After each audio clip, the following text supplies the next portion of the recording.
Welcome to the interview on blockchain technology in healthcare. Welcome to the interview, Dr. Dheeraj Masapu.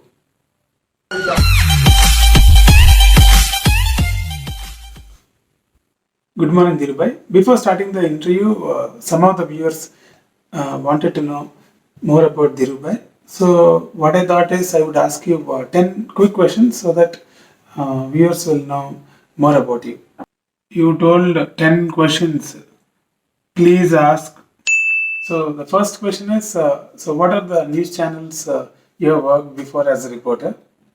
The channels names are BBC, CNBC, Al Jazeera, Fox News, Sky News, Geo News, NDTV, ETV, Republic TV, Aaj Tak, Gemini TV, Sun TV.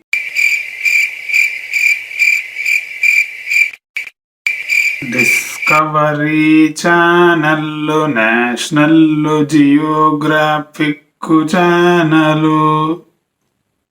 Amazing. You worked in so many international and national level channels. No, I applied for a job in all the above channels, but there was no vacancy. So I worked in the local news channel for the last 25 years.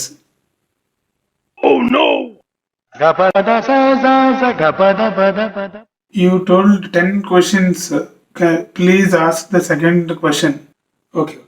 Later on, we can continue with your interview, and now we'll continue with the previous interview of blockchain now, and later on we'll see. So, in the last interview, we stopped near the uses of blockchain technology and in the future of healthcare. Can you continue with that and just to brief what has happened in the last episode? So, just for the benefit of viewers who haven't seen my previous video, I would want to brief about the blockchain technology. Blockchain technology is actually a kind of a ledger where the data is immutable. That means the data can neither be destroyed nor can be added. And if a patient is moving from hospital A to hospital B, if he wants the hospital B to see his data of hospital A, it is quite possible with blockchain technology. And also the blockchain technology, the data is decentralized, so it is not affected by the failure of the central system. I have also explained in my previous video about how the transactions are actually added in the blockchain and how they are verified by miners. And also I explained about the pharmaceutical chain and how the drug fraud can be prevented. So today I would like to cover about the remote patient monitoring system.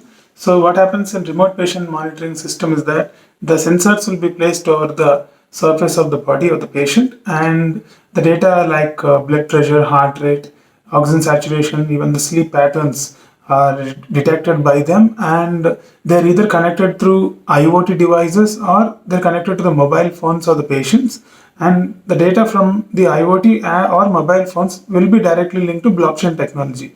So any changes in the patient will be immediately alerted to the emergency services through blockchain technologies. It is said that Ethereum based blockchain technology has been working on this kind of remote patient monitoring technology.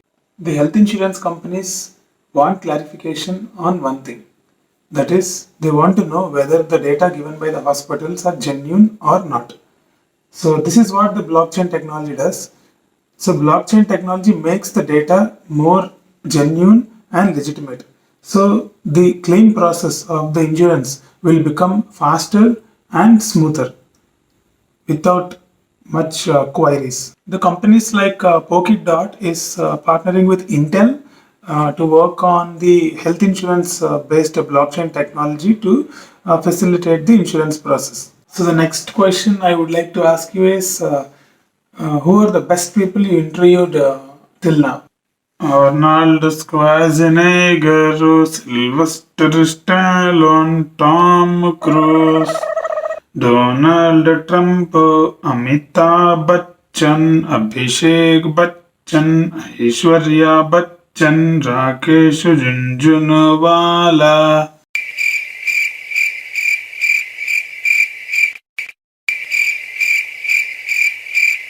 Arshad Mehta, Elon Musk. Gapada sa za za gapada pada pada gapada sa za za gapada. But did you really interview all these people? I tried interviewing all these people, but I could not get their appointment.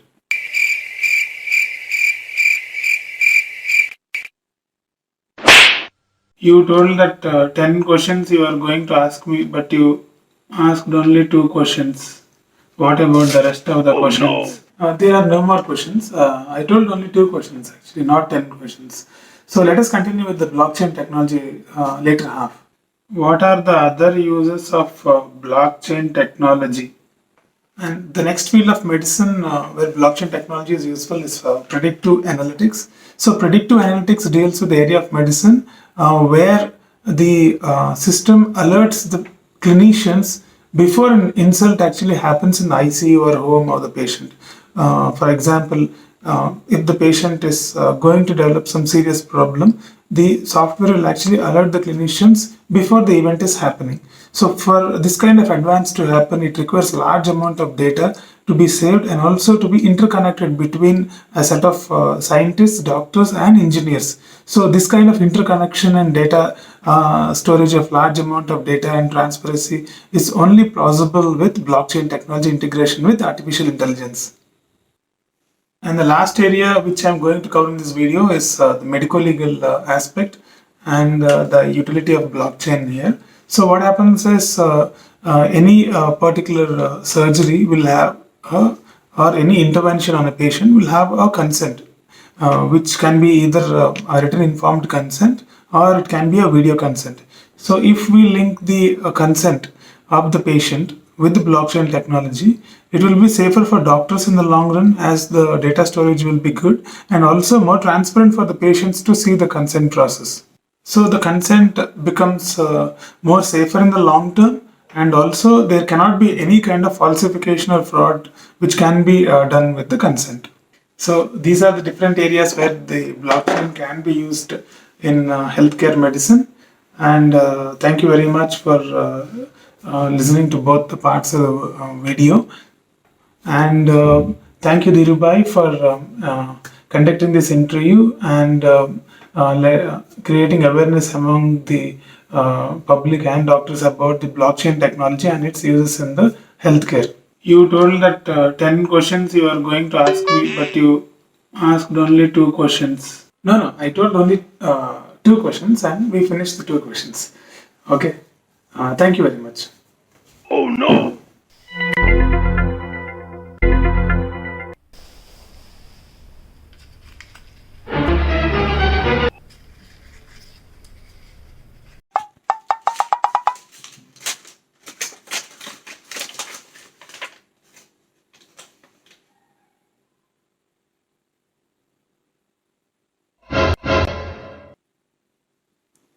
I got a straight questions.